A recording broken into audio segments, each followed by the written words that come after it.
Let's say you design a policy that takes 1 penny from 1 million people, and it gives that $10,000 to one person. Who's going to know about this policy? Are any of the million going to even notice? I bet you the guy who gets 10,000 will.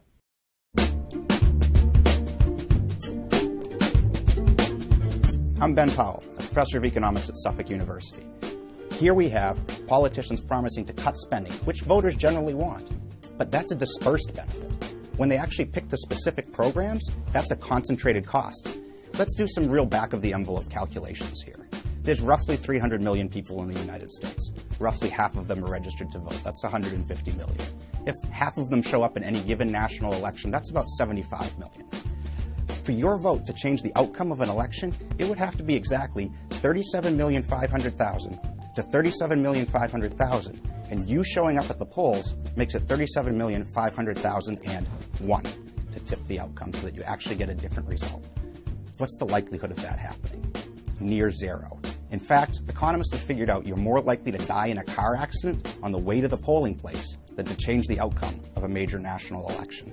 As a result, voters are massively ignorant of the policies and their politicians, and it makes sense. But a lot of interest groups are very well informed about policies, not all of their politicians' policies, but those policies that specifically affect them. Farmers who get farm subsidies have a big incentive to know which politicians support their subsidies and how much they're getting. As a result, they not only know about it, but give money to the campaigns to help these people get elected and make sure they stay in favor of the favored subsidies. Meanwhile, spread across the food cost of an average American, it's a trivial amount of money, so most Americans don't even know or feel this cost. And if they do, they hear some general ad on television that talks about how farmers are good for America, and they feel good about this inefficient policy.